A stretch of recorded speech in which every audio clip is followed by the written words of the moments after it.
Hi, I'm Terilyn with the Citrus County Mosquito Control District, and today I'm joined by the Inverness Middle School Media Specialist, Sharon Autry. Thank you for joining us today. Nearly 1 million people die from malaria each year around the world, especially in Africa, where vaccines and treatments are not easily accessible.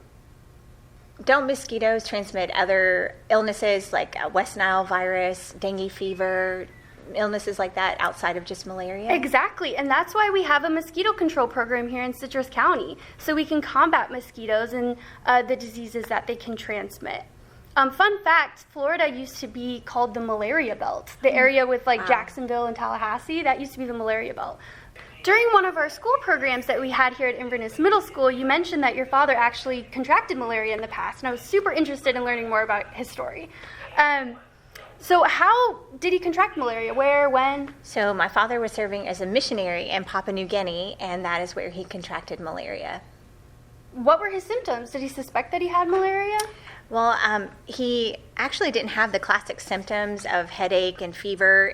Instead, the illness actually intensely attacked his digestive system. Oh. And so he had pretty severe intestinal symptoms, which was a little different than the classic symptoms of malaria. And that led to his really severe dehydration that was later accompanied with chills, but still no fever. So it was a little different than the textbook symptoms. Okay. And he didn't have a vaccine, or did he? So you can take what's called a prophylactic medication. So really you take a preventative medicine, but you can only take it for certain windows of time. And then the rest of the time you use repellent to keep yourself mosquito-free, mosquito bite-free.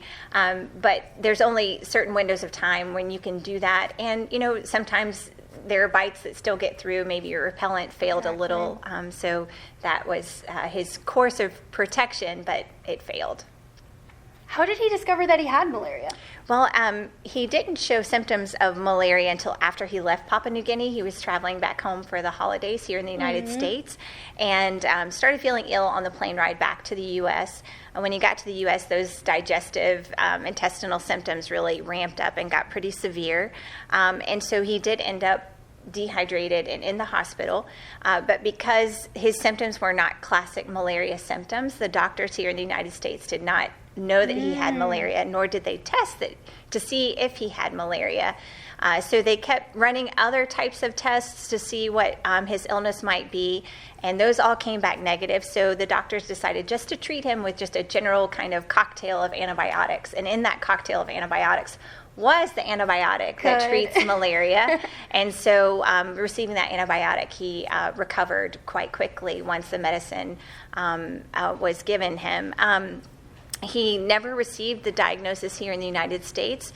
It wasn't until he traveled back to Papua New Guinea that the physicians there, when he told them of his experience in the U.S., they tested him for malaria, and his exam there did show that he was, in fact, infected with the virus. Wow. So, what were his treatment options? Did he need to be quarantined? So, especially here, since in the U.S. he didn't receive a proper diagnosis, although he did receive good treatment that helped him heal. He did not get quarantined here. In Papua New Guinea, there is no quarantine protocol because malaria, unfortunately, is kind of a part of the experience of prevalent. Life there. Yeah. And in fact, those that are, residents long-term in the country, they can sort of develop their own levels of immunity to the virus.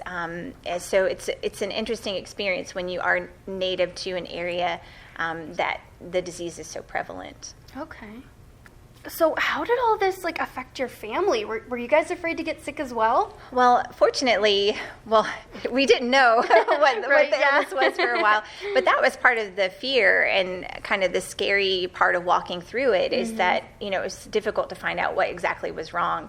The good news is malaria is not transmitted person to person. It needs the vector, it needs the mosquito to transmit, and so we weren't quarantined after the fact, or there was no health risk for the rest of us just by being near him. But we were grateful. The medication that was given to my father was doxycycline. It's kind of an old antibiotic, but it's still so valuable, especially for the treatment of malaria. And so he continued that series of doxycycline, and is doing well now and Great. has been healthy since. So That's awesome. it's a really great outcome.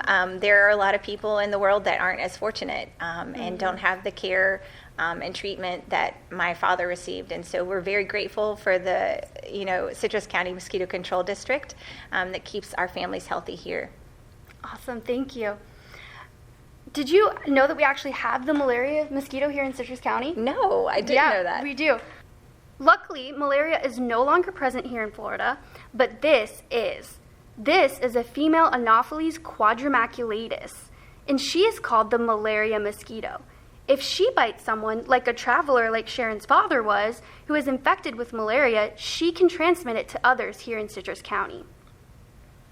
Thanks for celebrating World Mosquito Day with us, Sharon, and for sharing your father's story. We really appreciated learning more about it. Don't forget to follow us on Facebook and Twitter, and visit our website at citrusmosquito.org to learn more about what we do at the Citrus County Mosquito Control District. Bye!